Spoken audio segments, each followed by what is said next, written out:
senhoras e senhores acadêmicos, amigos da casa aqui presentes, todos que nos veem pela internet. Boa noite. O presidente Marco Lucchesi pediu que eu presidisse essa sessão desse ciclo de conferência, porque ele não pôde estar aqui agora. O ciclo é a Organização Geral da Acadêmica Ana Maria Machado. A coordenação deste ciclo é do acadêmico Antônio Torres. Antônio Torres é conhecido de todos. Eu tenho uma vasta bibliografia. Ele já foi condecorado pelo governo francês como Chevalier des Arts et des Lettres. Teve livros traduzidos na França. Ganhou o Prêmio Machado de Assis e outros prêmios. E foi escritor, hein? Já tá bom, tá ok. Bom, ele é conhecido realmente, não é desnecessário quase apresentá-lo. Eu passo a palavra imediatamente a ele, para que apresente o ciclo e o conferencista de hoje. Boa tarde. Confesso a você estar morrendo de medo de não vir ninguém. Muito obrigado. Obrigado aos acadêmicos, Ana Maria Machado, pelo convite, ela que é a organizadora desses ciclos, Alberto Venâncio Filho, mestre Bechara, mestre Arno Velho, Zueni Ventura, queridíssimo, Rosisca, Bela Rosisca, Geraldo, o nobre Geraldo, presidente dessa casa, Cavalcante, Antônio Cícero, Geraldo Carneiro e Sônia Torres. E eu?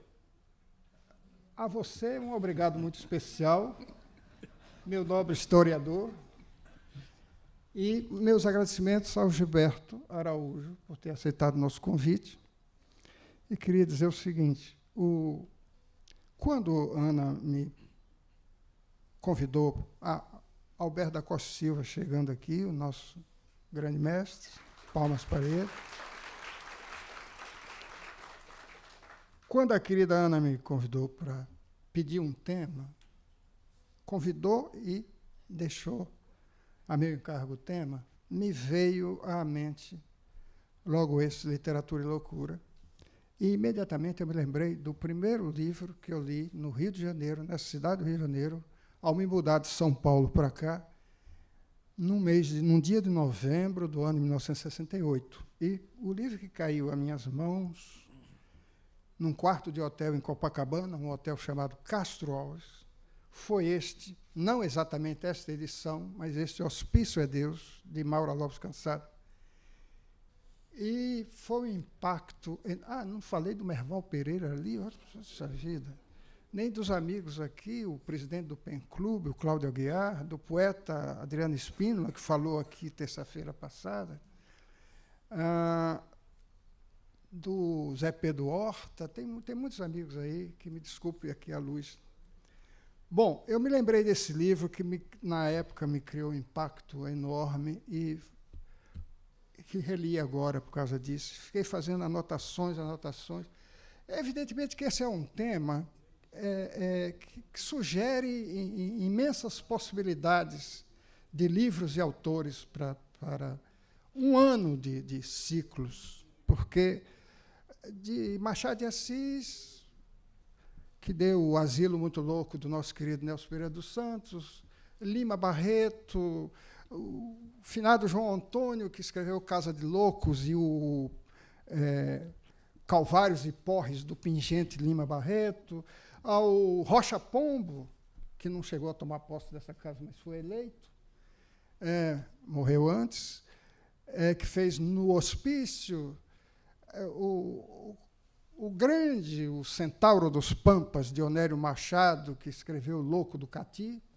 Quer dizer, e na literatura universal, a gente pode pegar esse tema até no Cervantes, no Dom Quixote, E vim por aí, caí em Kafka. Se chegar nos Estados Unidos, vamos ter o... Eu sou um louco, do Sherwood Anderson, vamos ter o Diário de um Louco, do Gogol, vamos ter os Sete Loucos, do argentino Robert Arlt. O tema é fascinante. E por que fascina? Eu fui ver em Michel Foucault, que escreveu A História da Loucura, que ele diz o seguinte: na literatura, a loucura está em ação no âmago mesmo da razão e da verdade. É ela quem embarca indiferentemente todos os homens em sua nau insensata e os destina à vocação de uma odisseia comum. É dessa odisseia comum que vamos tratar aqui, a começar pela Maura Lopes Cansado, por essa Maura Lopes Cansado, que dizia o seguinte: o que me assombra na loucura é a distância. Os loucos parecem eternos. Nem as pirâmides do Egito, as múmias milenares, o mausoléu mais gigantesco e antigo possui a marca de eternidade que ostenta a loucura.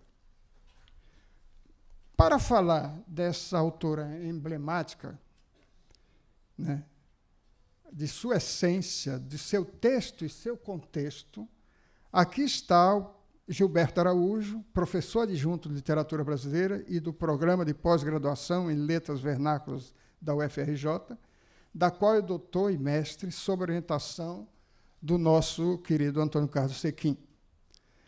Publicou diversos ensaios e fez palestra no Brasil e no exterior, tendo passado por centros culturais e Universidade de Lisboa, Coimbra, Porto, Aveiro, Madrid, Paris, Londres, Viena, Pádua, na Itália, e Santiago do Chile. Integra o projeto Portugueses de Papel, associado à Universidade Nova de Lisboa, à Sorbonne Nouvelle, Paris 3, e à Universidade do Colorado. Organizou as melhores crônicas de Humberto de Campos, acadêmico, pela Editora Global, em 2009, e preparou para o Unicamp a reedição das Canções Sem Metro, de Raul Pompeia, livro sobre o qual escreveu sua dissertação de mestrado. Prefaciou e organizou a última edição de O Ateneu, de Raul Pompeia, publicada em Portugal pela Editora Glaciar, em parceria com a Academia Brasileira de Letras. Aliás, ele tem várias parcerias com essa casa, foi um pesquisador aqui durante bastante tempo. Em 2015, prefaciou para a imprensa oficial Graciliano Ramos a reedição de Ninho de Cobras, do saudosíssimo Ledo Ivo, a cuja obra tem se dedicado nos últimos anos. É autor do livro de ensaios Literatura Brasileira, Pontos de Fuga, publicado pela Verve em 2014, Júlio Ribeiro, publicado por esta casa em 2011, dentre outros títulos. Com a palavra, quem veio para ocupá-la? Gilberto Araújo.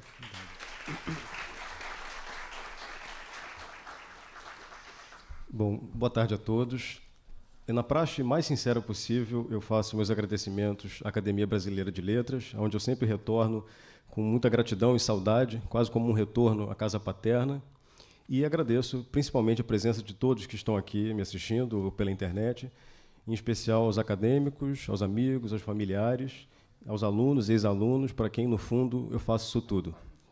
E gostaria de dizer também que essa palestra é dedicada a Maxi Rodrigues em memória. O romance de Maura Lopes Cansado. Criança, sofria com o medo de ser enterrada viva, louca. Aos 12 anos, quis aprender alemão para ser espiã nazista, louca. Mãe e casada aos 14, louca. Divorciada aos 15 porque se apaixonou pelo sogro, louca. Deixou o filho aos cuidados da avó a fim de continuar os estudos, louca. Recusada em colégio religioso devido ao matrimônio desfeito, louca. Única mulher matriculada em aeroclube para obter brevet de piloto, louca. Ainda sem habilitação, decolou e fez pouso de emergência sobre uma casa, louca. Antes dos 20, internou-se voluntariamente em casa de tratamento psiquiátrico, louca. Queimou rapidamente a herança familiar em diversas clínicas com amantes, bebidas e hotéis de luxo. Louca. Dos 30 aos 60, foi internada em muitas clínicas para doentes mentais. Louca. Agrediu internas, guardas e médicos. Louca. Envolveu-se, disse, com um terapeuta. Louca. Publicou um livro intitulado Hospício é Deus. Louca. Acreditava-se a maior escritora não da literatura brasileira, mas da língua portuguesa. Louca. Estrangulou uma interna de hospício, negra, grávida de 19 anos. Louca. Permaneceu reclusa na penitenciária Lemos de Brito, infestada de ratos e insetos. Louca. Liberta, mudou-se mais de 10 vezes de residência por indispor-se com vizinhos e porteiros. Louca. Exigiu que o filho lhe arranjasse carregador de compras, pois dama da sua estirpe não poderia executar tarefa tão subalterna. Louca. Mesmo na penúria, vestia-se e maquiava-se luxuosamente, estourando o cartão de crédito exigido ao filho. Louca. Enfim, Maura Lopes, cansado, louca, louca, louca. A breve retrospectiva da escritora mineira, nascida em 1929, na cidade interiorana de São Gonçalo do Abaeté, parece uma coleção de manchetes sensacionalistas. É inegável que uma biografia dessa irreverência desperte curiosidade, mas a ênfase na trajetória acabou desviando a atenção daquilo que, a princípio, justifica a presença de Maura Lopes Cansado em nossa literatura. Seus 2 livros, Hospício é Deus, de 1965, sobre o qual eu vou falar aqui, e O Sofredor do Ver, de 68. Outros autores na literatura brasileira também excursionaram por essa seara da literatura e loucura, mas permaneceram reconhecidos como escritores, ainda que loucos, mas não como loucos escritores. O caso mais lembrado sempre é Lima Barreto, com o Diário do Hospício e Cemitério dos Vivos. Embora não raro se recorde o alcoolismo que o levou a internações e ao óbito, o carioca, sobretudo nos últimos 50 anos, garantiu estabilidade no cânone brasileiro, sem que necessariamente se lhe impinja o estigma da enfermidade. Mesmo quando se estuda a relação entre Lima Barreto e as doenças mentais, a exemplo do ótimo estudo de Friedrich Frost, premiado pela Biblioteca Nacional, mesmo nesses casos, a análise literária reveste-se de apuro teórico, qualificador da obra e do artista, abrangendo inclusive textos desligados da vivência de Lima Barreto no sanatório. Maura, entretanto, é constantemente devolvida à sua biografia, tomada como chave de leitura unívoca de sua obra. Prova disso é a quase hegemonia de 2 referências nos estudos a ela dedicados: Michel Foucault, com o seminal A História da Loucura, e o Pacto Autobiográfico de Philippe Lejeune, promovendo o conluio entre narrativa de primeira pessoa, doença e escrita. Para além de possível preconceito de gênero, antes dela, quais as diagnosticadas na literatura brasileira? Reponta a discrepância entre uma insanidade sofisticada e literária, representada em personagens e alguns alter-egos, distinta da doença em estado bruto, gerando uma hierarquia entre loucura literária e literatura louca. Com efeito, em Bocejo Contagioso, existem certos chavões concernentes ao tema, já que a crítica se debruça sobre os mesmos autores e obras. Longe de questionarmos o quilate de O Alienista de Machado de Assis, onde se encontram investigações sobre a loucura em No Hospício de Rocha Pombo, em Signos de Nestor Vitor, ou na prosa de Antônio Austregésilo, Carmen Dolores, Crisanteme, Colatino Barroso, Cruz e Souza, Gonzaga Duque, Júlio Perneta, apenas para citar alguns autores oitocentistas. No século XX, fala-se muito da loucura lírica em Guimarães Rosa ou da epifânica e dolorosa em Clarice Lispector, dando-se pouca atenção a Cornélio Pena, Dionélio Machado, Otávio de Faria, Lúcio Cardoso, Romeu de Avelar, Rosário Fusco e tantos outros contemporâneos que se devotaram com maestria à prospecção da loucura em âmbito individual ou coletivo. Felizmente, a literatura contemporânea vem dado a lume a escritores que vivenciaram isolamento manicomial, como Renato Pompeu, Rodrigo de Souza Leão e Estela do Patrocínio. safra que, de algum modo, tem levado a crítica a superar o biografismo em prol de abordagens semióticas capazes de sublinhar a potência criativa de textos pejorativamente designados de confissão, testemunho, diário, depoimento e falatório nonsense, como se tais gêneros, por serem menos elaborados, não merecessem legitimidade literária. Nesse sentido, são dignos de nota os estudos de Alexandre Eulálio e Álvaro Cardoso Gomes, com especial atenção à fatura simbolista, e, em se tratando de Maura, os trabalhos de Luiz Bastos Correia, Maria Luísa Scaramella, Mariana Patrício Fernandes, Rosângela Lopes da Silva, entre outros. Assiste-se, hoje em dia, ao esforço de reconhecimento da mineira como escritora, tentando desvinculá-la do estigma de louca, homicida e megalomaníaca. Daí, sua mais recente edição, que foi essa que o Antônio Torres mostrou aqui para a gente, em 2015, pela editora Autêntica, abrigar os seus 2 livros num único estojo, que repuseram em circulação a totalidade da obra e não o caso curioso e isolado de um diário de hospício.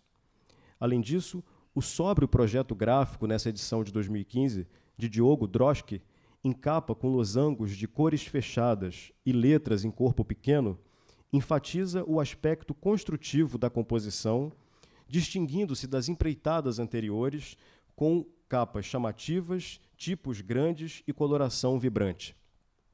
A rara primeira edição de Hospício é Deus, tirada por José Álvaro em 1965, está esgotada há muitos anos e hoje custa em média R$ 450 em sebos. Entre as décadas de 1970 e 90, o Círculo do Livro e a Record encetaram reedições. Desde então, o diário esteve fora de catálogo. No século XXI, a primeira iniciativa de resgate editorial de Lopes Cansado ocorreu em 2011, quando a Confraria dos Bibliófilos, de Brasília, publicou O Sofredor do Ver, mais de 40 anos após o lançamento. Entretanto, a bela edição especial, numerada em poucos exemplares, já nasceu rara e atualmente está cotada a mais de R$ 500. Donde a importância dos volumes de 2015 da editora Autêntica, sintomáticos, inclusive, de tendência contemporânea de recuperação da literatura íntima de autoria feminina, conforme demonstram as recentes republicações de A Imaginária, da Dalgisa Neri, O Quarto de Despejo, de Carolina Maria de Jesus. Coincidentemente, esses 2 livros a que eu me referi há pouco, da Dalgisa Neri, que é de 59, e a Carolina Maria de Jesus, com Quarto de Despejo, 1960, são quase contemporâneos ao Hospício é Deus, que é de 65. Convergência que se amplia se considerarmos que, em 1970, Heróito de Moraes Joanides, que também foi relançado em 2003, trouxe a lume um livro polêmico chamado Boca do Lixo, autobiografia do escritor drogado, criminoso, detido 170 vezes, cafetão e acusado de matar o pai. Na emergência dessas narrativas nas décadas de 1960 e 70, talvez esteja a matriz dos famosos lugares de fala minoritários da pós-modernidade, justificando o atual interesse por aqueles autores. E, do mesmo modo, nas artes plásticas, pelas obras de Arthur Bispo do Rosário, Emídio de Barros e Rafael Domingues, por exemplo. Voltemos a Maura. Costuma-se atribuir ao Hospício é Deus, o seu diário escrito no hospício, o estatuto de confissão, enquanto O Sofredor do Ver, a coletânea de contos, materializaria a criação literária. Produzido no calor da hora, o diário constituiria um laboratório para os contos, fornecendo perfis e episódios posteriormente reelaborados em clave criativa. De fato, há forte intercâmbio entre as obras. Personagens do título de 1968, O Sofredor do Ver, o livro de contos, inspiraram-se em pacientes homônimos do hospício. Além disso, Maura registra, no diário, a redação e a publicação de contos, enfatizando a similitude entre as realidades vivida e contada. Entretanto, causa espécie a sobriedade estilística de Hospício é Deus, quando comparada ao discurso eletrizado de O Sofredor do Ver. Ambos os volumes ostentam título ruidoso, mas o diário, escrito em loco, não transpira formalmente a tensão verificada nos contos, pródigos de rupturas gráficas e espaços em branco. Do ponto de vista estrutural, o texto literário dos contos parece mais condizente com o terror do sanatório. O diário sangra revolta e dor, porém submete a emoção ao tom ponderado da autoanálise. O aparente descompasso entre forma e fundo solicita atenção, pois, a nosso ver, rasura a repetida fronteira entre confissão e criação. Comecemos pelo título. Saído da pena de alguém que proferiu "Deus foi o demônio da minha infância", o título Hospício é Deus sintetiza o trauma da menina de formação católica do interior de Minas Gerais, assombrada de culpa e medo diante da figura divina. Contudo, o alcance estético do título é muito maior, conforme a própria Maura tenta demonstrar no diário. E aí eu cito a passagem que, pela primeira vez, ela menciona "Hospício é Deus". E hospício é este branco sem fim, onde nos arrancam o coração a cada instante, trazem-no de volta e o recebemos trêmulo, exangue e sempre outro.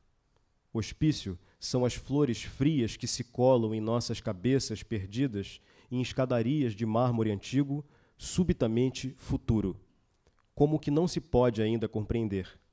São mãos longas levando-nos para não sei onde, paradas bruscas, corpos sacudidos se elevando incomensuráveis. Hospício é não se sabe o quê, porque hospício é Deus. A brancura hospitalar serve de fundo ao coração dos pacientes em forte contraste cromático, replicante da experiência dolorosa de ser diariamente tratado como anormal, nódoa vermelha no brim branco. Vulnerável, o interno perde os atributos de sujeito e torna-se vítima da corporação asséptica, punitiva e onipresente. Por isso, as mãos longas de um Deus manipulador. A divindade remete ao desconhecido não pela sedução do mistério, mas por figurar como um panóptico invasivo e castrador. E é curioso que a Maura sempre escreve Deus com letra minúscula, embora todas as edições publiquem Deus com letra maiúscula na capa.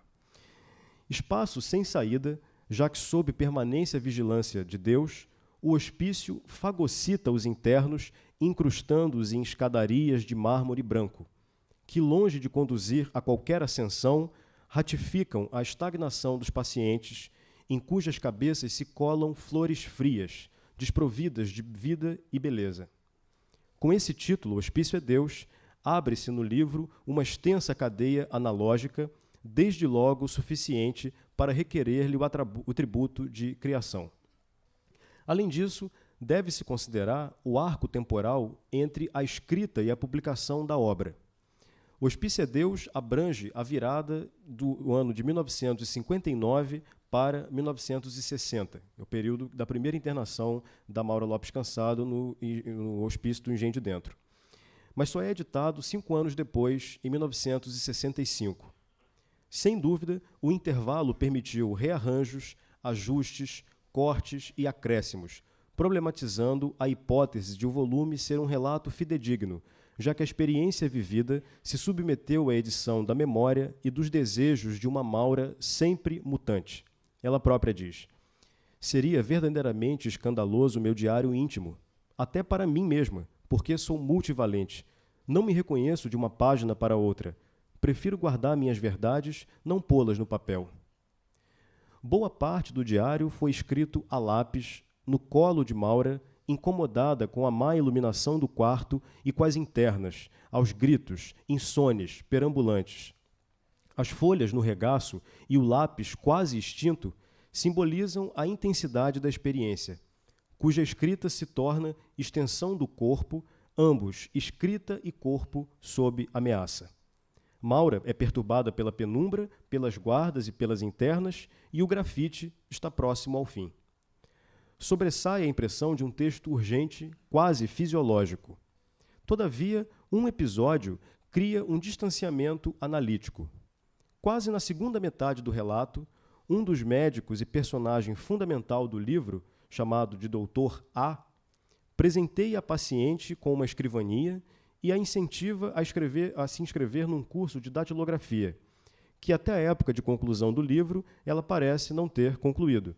uma vez que foi a amiga e também escritora Maria Alice Barroso quem datilografou seus manuscritos. A presença da escrivaninha e a iminência da máquina de escrever fraturam o espelhamento entre texto e vida, pois se lhes interpõem mediadores significativos. A interferência da máquina de escrever corresponde a fato real na vida de Maura. Aliás, o Carlos Heitor Coni foi quem deu a ela uma Olivetti 22 portátil. Mas dentro do livro, o aparelho é fornecido pelo médico e não pelo amigo, e ganha relevância por alterar o instrumento da escrita, tornando a atividade mais ponderada. A tinta definitiva das teclas reduz, por exemplo, as facilidades de edição permitidas pelo lápis, que é sempre disponível à borracha. A máquina exige maior elaboração pré-textual a fim de, entre outros aspectos, evitar o desperdício de papel, sobretudo porque Maura, sem recursos, pegava-os na redação do Jornal do Brasil, onde trabalhava. Consecutivamente, o utensílio máquina de escrever demanda o equilíbrio entre expressão subjetiva e consciência textual, drenando o equívoco de que o relato é um jorro inconsciente. Ademais, a escrivaninha, ao servir de suporte à atividade literária, retira a resma do colo de Maura, assinalando com maior ênfase o fim da infelicidade clandestina do contato direto entre corpo e texto. Abundam em Hospício é Deus outros elementos requerentes de seu estatuto literário, a julgar pelo fato de ser um diário público. A intimidade ali exposta pretende-se compartilhada.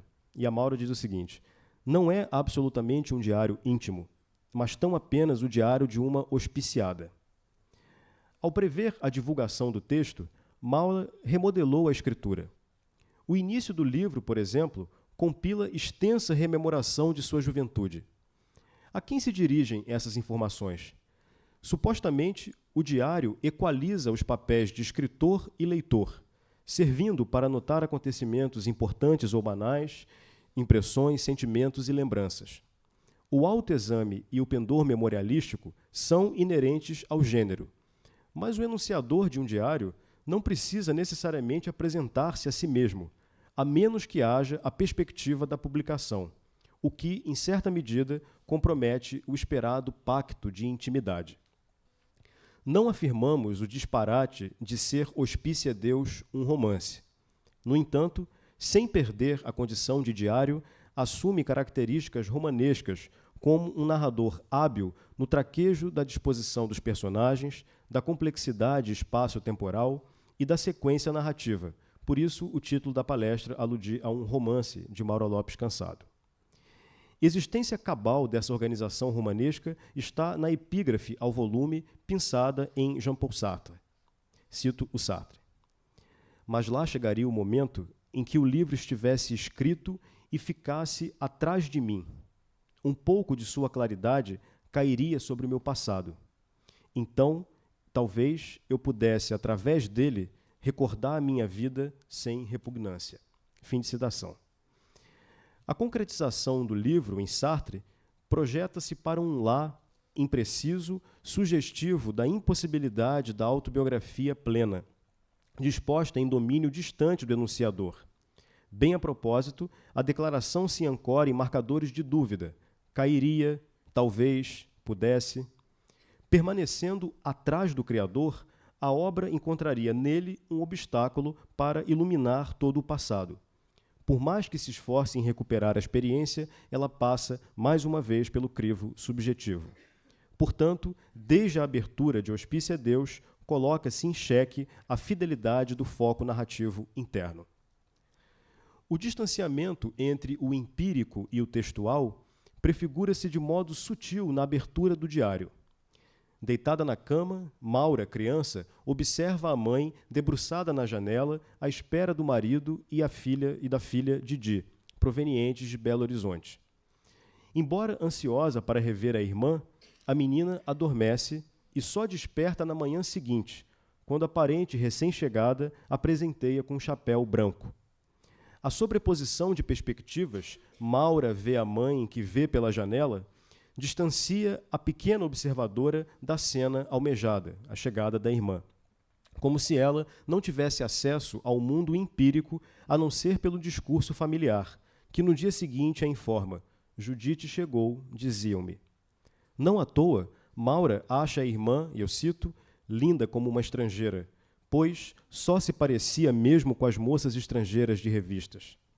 Nesse sentido, o local de onde a irmã vem, Belo Horizonte, não é somente a capital cosmopolita aos olhos da interiorana de São Gonçalo do Abaeté, mas também o signo da fissura entre um fato concreto e o filtro subjetivo, centrado na ilusão de um belo horizonte.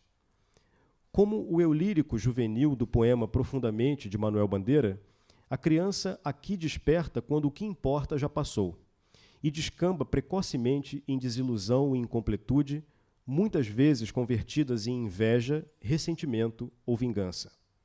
Ao fim dessa sequência inicial, que eu acabei de narrar, Maura declara ter preferido o chapéu vermelho que foi oferecido à sua irmã, Selva, em vez do seu, branco. Essa frustração com o real deflagra o pendor imaginativo da escritora, que, ao sublinhá-lo, ratifica a problematização do pacto autobiográfico.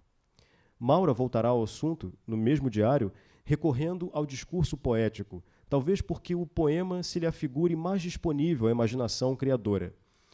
No poema que eu vou ler para vocês agora, inserido no diário, há um calçado que segue em direção ao sol enquanto a caminhante fica parada. Cito o poema. Meus sapatos amarelos, um passo adiante de minha solidão. Eu os vi 1000 vezes através de lágrimas, na sua ingenuidade gasta, resignada, conduzindo os pés que fizeram dança. Ó, meus sapatos amarelos girassol.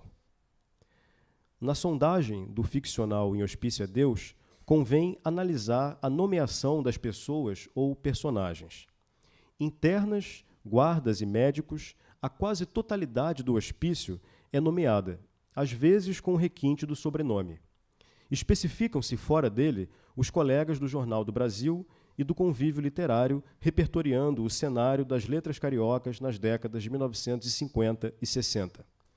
Dentre os familiares, Maura se ocupa de algumas irmãs, em especial Judite e Selva, do padrinho Antônio e rapidamente do filho Cesarion. Observemos, porém, como ela descreve mamãe.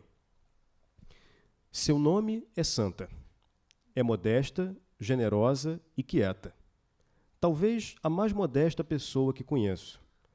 Jamais em minha vida ouvi mamãe julgar alguém. É Álvares da Silva, família aristocrata de sangue e espírito.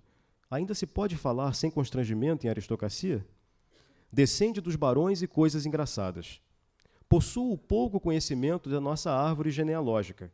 Sei que sou descendente de Joaquina de Pompéu, mulher extraordinária, que durante o Império manteve o poder político em Minas, entretendo com Dom Pedro II relações políticas e amistosas. Conta-se que mandou-lhe uma vez de presente um cacho de bananas feitas de ouro. De Joaquina de Pompéu nasceram 8 filhas e um filho. Apenas este filho conservou de seu marido, Oliveira Campos. As 8 filhas casaram-se em diferentes famílias, como Álvares da Silva, Maciel, Ribeiro Valadares, Vasconcelos Costa e outras. Daí, sermos parentes das principais famílias mineiras. Já se escreveu mesmo um livro sobre isso, Os Gregos de Minas Gerais. Somos descendentes de nobres belgas, parece. Bom, lembra que o parágrafo era para falar sobre a mãe, né? Mas ela desapareceu. O detalhamento genealógico desmente a alegada desinformação e desvia o parágrafo do objetivo inicial de apresentar a mãe, restrita a poucas linhas iniciais, economia que choca se comparada com os 6 extensos parágrafos antes dedicados ao pai, retratado heroicamente como homem forte e sensível e bravo, tal como a Maura queria ser. Acresce ainda o curioso nome do registro materno, Santa. Na verdade, o nome da mãe é Afonsina Lopes Cansado, e seu apelido era Santa. Todos esses aspectos insinuam que certas pessoas, como os pais, desempenham na escrita papéis arquetípicos, entrando no diário menos como entes referenciais do que como personagens simbólicos na aventura existencial da protagonista, ao mesmo tempo em que desloca a infância para um domínio quase atemporal. E a Maura diz, naquele tempo meu mundo parecia indestrutível. Nesse aspecto, vale destacar a relevância da paciente Alda, com U. No hospício, Maura escreve: Dona Alda me parece um símbolo, sempre existido. Essa mesma senhora, Alda, inspiraria um conto do outro livro da Maura, chamado Sofredor do V, e o conto se intitula Introdução a Alda, agora com L. A troca da letra U pela L preserva o fonema, ao menos na maioria do português falado no Brasil, mas opera ligeira alteração gráfica, o que estruturalmente sublinha tanto as discrepâncias quanto os ecos entre confissão e criação, ou seja, Alda com U e Alda com L são e não são o mesmo ente. Tudo coopera para a imagem que Maura quer criar de si. A hipertrofia paterna antecipa o perpétuo desejo de proteção, bem como a postura altiva, enquanto o vazio materno prefigura a inadequação ao estereótipo feminino de moça religiosa, serena, maternal, sintetizada na alcunha santa. Páginas antes, lembremos, ela declarou preferir o chapéu vermelho ao branco. A ênfase na estirpe gloriosa, remontando a gregos e belgas, forja o perfil nobre de Lopes Cansado, cuja irreverência se espelha em Joaquina de Pompeu. No âmbito profissional, e aí agora eu me refiro especialmente à redação do Jornal do Brasil, impera uma referencialidade mais objetiva, o que tanto reforça a imagem da autora bem relacionada, quanto empresta tonalidade mais rame-rã à redação do jornal, reduto da escrita menos visceral que do diário, justificando a presença corrosiva do humor e do desamor. Por exemplo, sobre Ferreira Goulart, ela diz: acho frio, esquizoide, distante. Creio não gostar dele, mas gosto. Carlos Heitor Coni, Fernando Fortes, Maria Alice Barroso e Reinaldo Jardim são mencionados com bastante frequência, às vezes como piedosos amigos que a socorrem em momentos mais graves, outras como súditos ingratos da rainha do engenho de dentro. Dentro do hospício, o grupo mais constantemente nomeado é o das pacientes, como se Maura lhes resgatasse a humanidade perdida no sanatório aviltante, inclusive daquelas a quem não era feita, e não foram poucas. Entretanto, a mineira também hierarquiza as loucas, e nessa taxonomia manicomial revela muito da personagem Maura Lopes Cansado. Seu discurso torna-se ofensivo, quase abjeto, quando alude, por exemplo, às doentes no refeitório. Sujas, mal cheirosas, comida escorrendo da boca em briga pelo repasto. Animalizas, o que é intensificado pela localização da sala de refeições, situado abaixo do andar de Maura, como se ali estivesse o Hades do hospício. Para as pacientes cultas ou sensíveis, a narradora sumariza-lhes a vida, para depois, como uma terapeuta, analisar-lhe generosamente a conduta. Sobre a doce Dona Marina, por exemplo, com quem ela divide o quarto, Maura declara: me parece calma, conversa com lucidez. Só se deixa atrair pelos papéis que carrega na cabeça, preso por grampos e com anotações as mais diversas, algumas escritas em alemão, francês ou inglês, além das muito bizarras em português mesmo. Então vejam que essa louca é perdoada porque é escritora, tal como ela mesma. Mesmo o comportamento atípico da senhora Dona Marina não incita a impaciência ou deboche de Maura. Solidariedade que atinge ápice com a Dona Georgiana.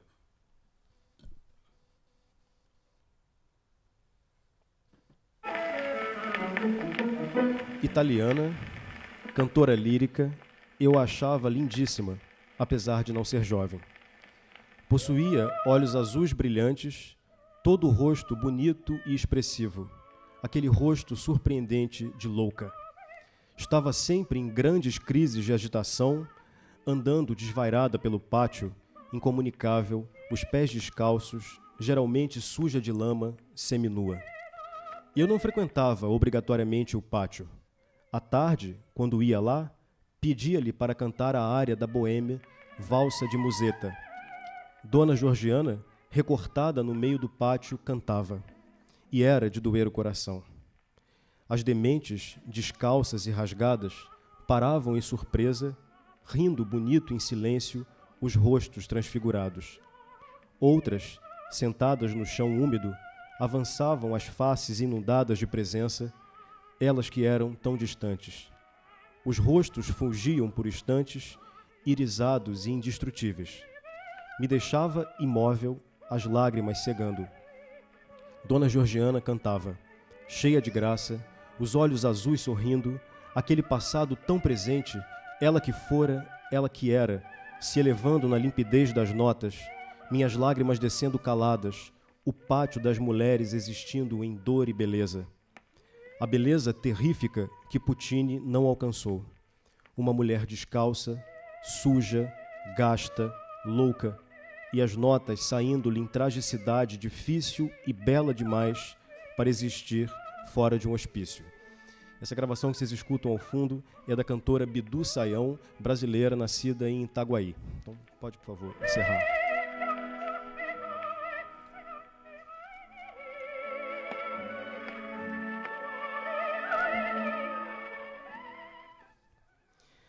Apesar de bela e estrangeira, Georgiana é inicialmente diluída na lama das loucas do pátio, do qual é recortada após entoar trecho da ópera de Puccini, pois a beleza do canto a sublimiza e atrai as outras internas. A peça selecionada, La Bohème, abriga enredo romântico centrado na florista Mimi, morta pela tuberculose e assim impedida de gozar o amor de Rodolfo, pobre poeta. O desfecho trágico da ópera condiz com o ambiente hostil do sanatório. Entretanto, a área cantada por Dona Georgiana, a valsa de Musetta, refere-se a uma jovem bela, saudável e namoradeira, quase oposta à frágil e tísica Mimi. Na valsa, a imodesta Musetta deseja provocar o amado Marcello e exibe a uma plateia masculina salivante quanto sua beleza é da cabeça aos pés admirada quando desfila pelas ruas de Paris. Se a vivacidade de Musetta é antagônica à decrepitude de Dona Georgiana, o canto vai pouco a pouco exumando da interna a beleza remotamente adormecida, de modo a contagiar as outras pacientes, magnetizadas pela cantora como os homens por Musetta no original de Puccini.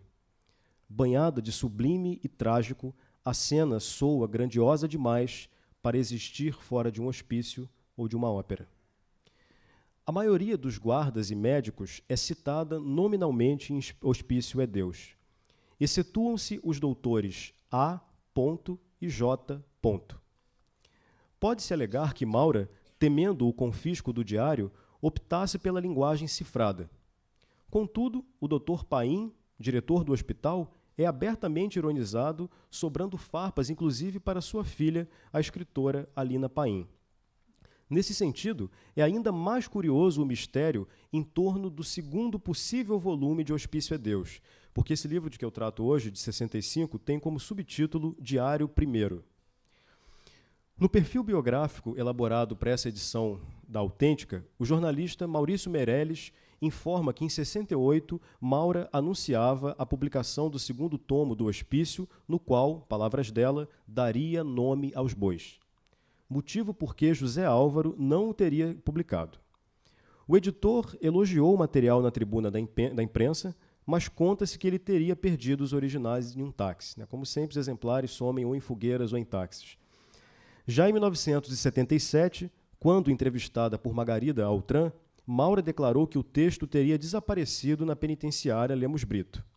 Segundo Meirelles, os possíveis leitores da obra são reticentes sobre a existência dela.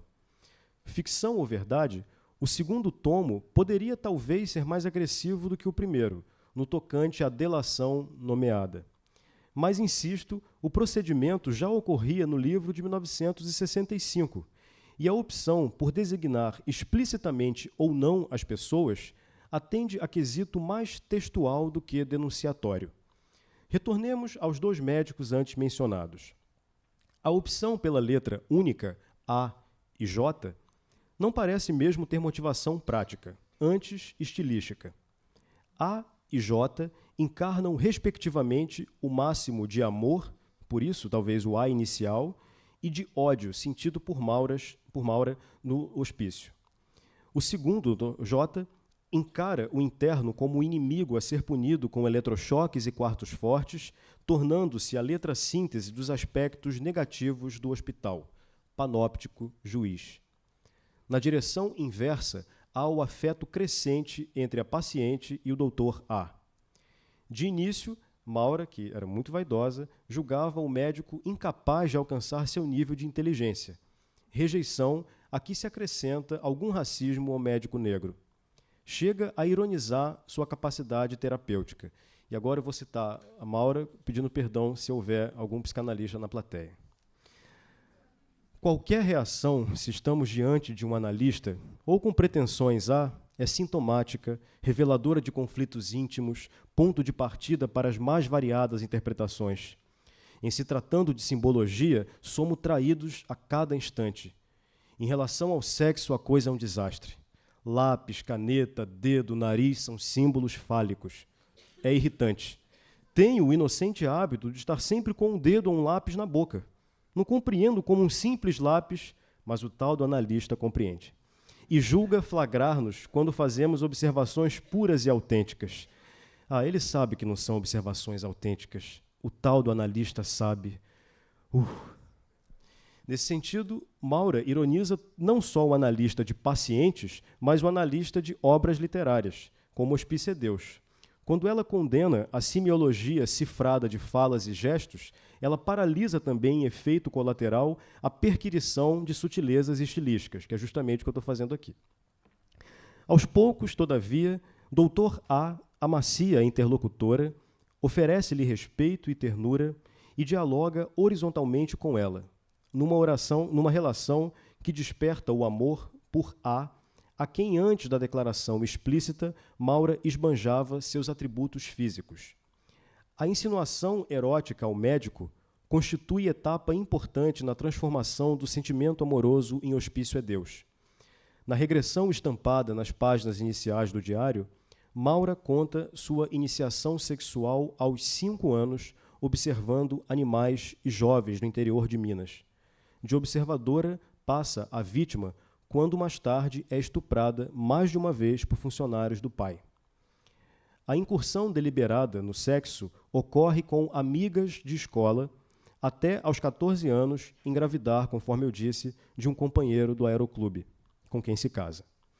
O erotismo desperta bruto e doloroso, os animais e o abuso, seguido da experimentação provisória da homossexualidade até a vivência voluntária e socialmente aceita do matrimônio. No horizonte patriarcal do século XX, a moça teria atingido o auge do amor, mas, casada com o pai do filho, apaixona-se pelo sogro, logo se separando do marido. Depois, dinheiros e amantes conjugam-se na fase boêmia da escritora até a primeira internação em hospital psiquiátrico. Sucedem-se, portanto, diferentes faces do amor incompleto antes do surgimento do doutor A, que, sem usurpar nem desmerecer o físico de Maura, que se achava muito bonita, despertará nela compreensão mais abrangente do sentimento para além da carne. Assim, Hospício é Deus é uma narrativa de descoberta do amor. Também por isso chamei o estudo de hoje de romance. Não por acaso, o diário finaliza melancolicamente com as férias do médico, o que causa grande sofrimento em Maura, mas lhe deixa o legado da epifania. Não há enlace concreto entre eles, pois Dr. A não é amante, mas agente revelador da potência ainda desconhecida no interior de Maura, ou, se quisermos uma designação mais fria, seu terapeuta. Não parece gratuito o presente que ela oferece ao amado, o romance A Peste, de Albert Camus, que também encena a solidão dos doentes de uma cidade infestada pela peste bubônica, posteriormente empenhados em esforço coletivo de salvação. Dentro do hospício, as doentes do Engenho de Dentro também trabalhavam juntas no centro terapêutico concebido por Nise da Silveira. Aliás, as referências literárias e artísticas de Hospício é Deus, presentes em epígrafes, alusões e citações, destacam seu componente ficcional, confirmado pela sequenciação dos fatos narrados. O texto inclui diversos flashbacks ativados pelas semelhanças com o presente da Anunciação. Examinemos alguns exemplos. Em certo momento, Maura reflete sobre a publicação do diário. após desbancar a veracidade imputada ao gênero, presenteia a filha de uma interna com o diário de Anne Frank, atestando que, como europeu, Hospício é Deus também é um conjunto de palavras, um objeto escrito. Depois, ela dirá que Anne Frank não ficou louca porque amava, intensificando conexões entre a alemã e a mineira, também apaixonada. Noutra ocasião, ao confessar o fascínio de sua inteligência sobre as internas, Lopes Cansado afirma no parágrafo seguinte ter em mãos retrato do artista quando jovem. Sem falar no Puccini, de Georgiana, que acabamos de ouvir, caso mais interessante da imbricação entre vida e arte ocorreu quando Maura era paciente no Alto da Boa Vista. Um hóspede da casa de saúde sugeriu a alguns pacientes montarem Hamlet, de Shakespeare. Não é difícil saber quem ficou no papel de Ofélia. Que, malgrado os louros do papel principal, sentia-se entediada. Então, agora Maura, brilhando como atriz, mas sofrendo profundamente de spleen, diz o seguinte: durante o ensaio do Hamlet, senti-me estranha, aborrecida e desconfiada. Todos pareciam conspirar contra mim. Apanhei o livro da peça, encaminhei-me para uma cachoeira perto do sanatório. Nesta cachoeira, desempenhei um dos maiores papéis de minha vida, ameaçando atirar-me de grande altura, ficando nua, achando-me muito bonita, e terminei laçada e arrastada por uma corda depois de 3 horas de rogos para que eu saísse de lá. Assim, Ofélia foi salva, nua, das águas da cachoeira. Bem à moda de Shakespeare, Maura interpreta uma peça dentro da outra e, o melhor, altera o desfecho original. Outros aspectos tornam a autora personagem do próprio diário. Ao roubar um livro de Dr. A sobre a loucura, ou a procurar seu nome nos registros de ocorrência do hospício, deseja também se ler no discurso alheio. Ver-se como outra acusa a forte inclinação teatral de Hospício é Deus, a qual, sim, pode estar vinculada ao quadro clínico da paciente, sem, todavia, diminuir a rentabilidade estética do dispositivo teatral. Maura finge estar bêbada, finge amnésias, ataques, suicídios, imita o Tarzan, ensaia peças de teatro, sempre à busca de efeito cênico. A datação do relato também projeta ramificações simbólicas. O primeiro bloco da obra, recompondo a infância, não vem datado, como se pertencesse a um domínio mítico, fora do tempo e do diário. Embora a cronologia seja rigorosa, abarcando a virada do ano para 1960, chama a atenção o fato de Maura falar do Natal e do Carnaval sem nada comentar acerca do Ano Novo. A omissão sugere o tempo circular e claustrofóbico do hospício, onde nenhum ano é novo. E nesse sentido, em que nada se transforma, eu recomendo a leitura de um conto dela, que está no Sofredor do V, intitulado No Quadrado de Joana, e que o tempo é concebido como um quadrado, exatamente. Ironicamente, no hospício, a festa natalina celebra a solidão e a infelicidade das pacientes.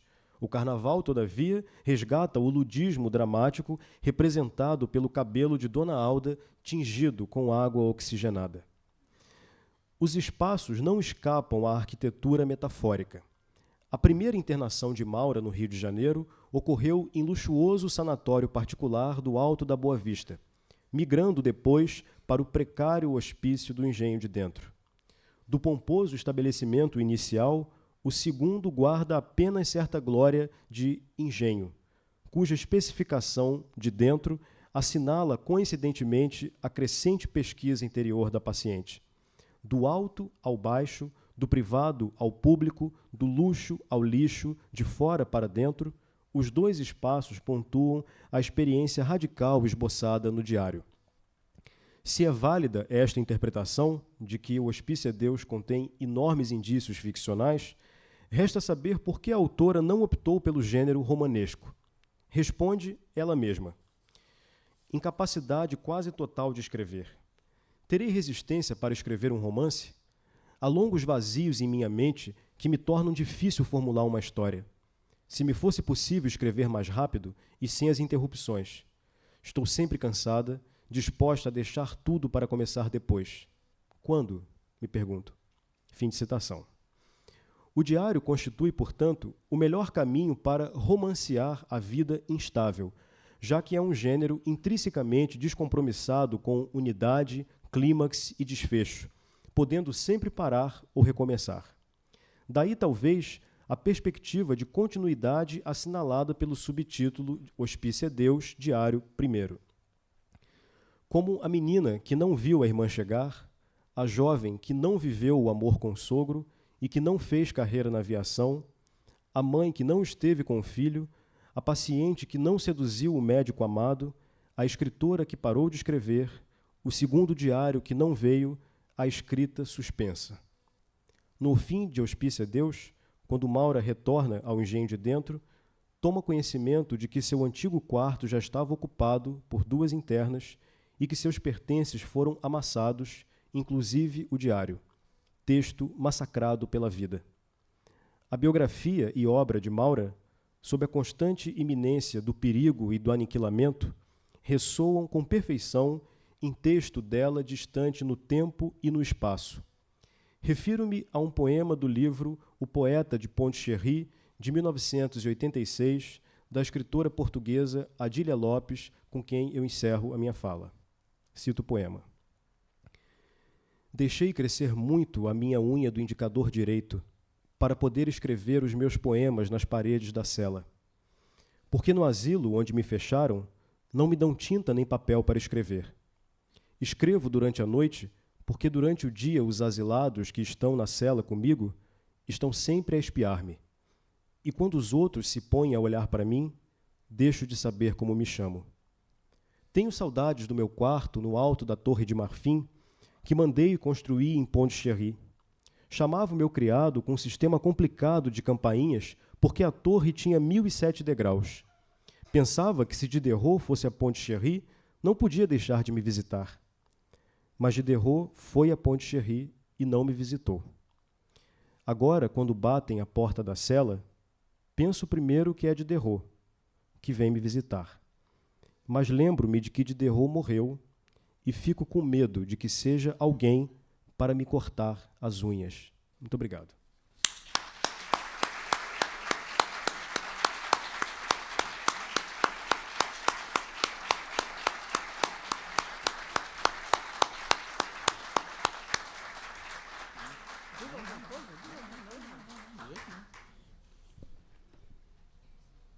Muito obrigado, professor Gilberto Araújo.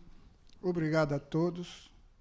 Queria fazer aqui mais 2 registros do meu querido amigo, escritor Altamir Tojal, a presença dele, pela qual agradeço, e do representante da Academia Carioca de Letras, o Ricardo Cavalbim. Obrigado, Ricardo.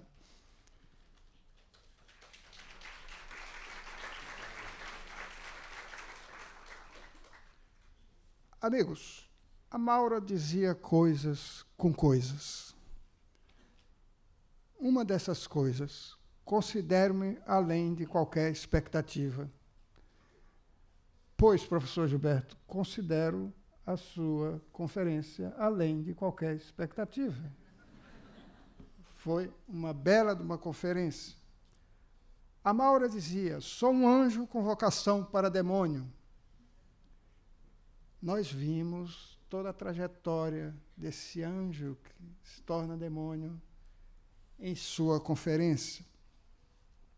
O senhor, doutor Gilberto, nos apresentou um sismógrafo interior dos distúrbios psíquicos dessa mulher chamada Maura, distúrbios que ela já dizia se apresentarem na infância, e que se tornou uma escritora com essa escrita em suspenso, esses distúrbios que levaram à própria suspensão da sua vida, né? E que, no entanto, o senhor recupera aqui, nos traz, recupera a escritora, recupera a qualidade do seu texto, o seu estatuto literário, né? Que todos tendem a submergir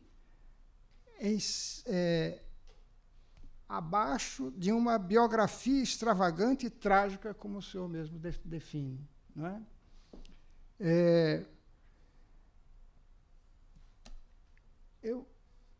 Como teve a ideia desse tema muito louco, literatura e loucura, porque de loucos todos temos um pouco, principalmente os escritores. Estou muito feliz com a sua abertura para um ciclo que continuará na próxima quinta-feira, sempre às 17h30, e sempre com a coordenação geral da acadêmica Ana Maria Machado. E na próxima quinta-feira teremos aqui a conferencista Ana Kiefer, doutora professora da PUC-Rio, que vai nos falar de Antonin Artaud, outro caso exemplar para esse ciclo de conferências. Antonin Artaud, o exemplo anômalo. No dia 17, teremos o professor Dr. Roberto Corrêa dos Santos, hoje na UERJ, mas já foi da Federal, da Universidade Federal do Rio de Janeiro.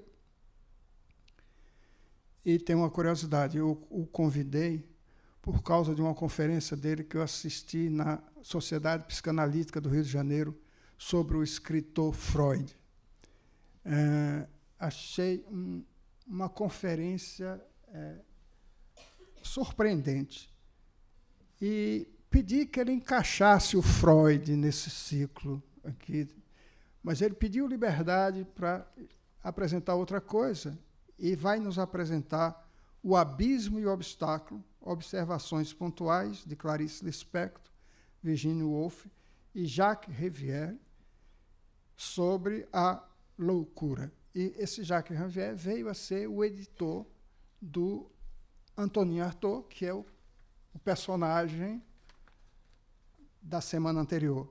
E vamos encerrar com Éric Nepomuceno, possivelmente o brasileiro de maior intimidade com a literatura hispano-americana, tradutor de Juan Rulfo, do Pedro Páramo, tradutor de 100 Anos de Solidão, tradutor de Eduardo Galeano. Um contista, está nos 100 melhores contos do século XX, essa famosa antologia que o Ítalo Morricone, professor Ítalo Morricone, organizou para a Editora Objetiva. E o Éric vai nos falar de Horácio Quiroga e seus contos de amor, de loucura e de morte. E é outro caso realmente emblemático que vamos apresentar neste ciclo. Muito obrigado a todos. Bom, obrigado, doutor Torres, pela coordenação do ciclo, sobretudo pela escolha. Hein? Eu que lhe agradeço.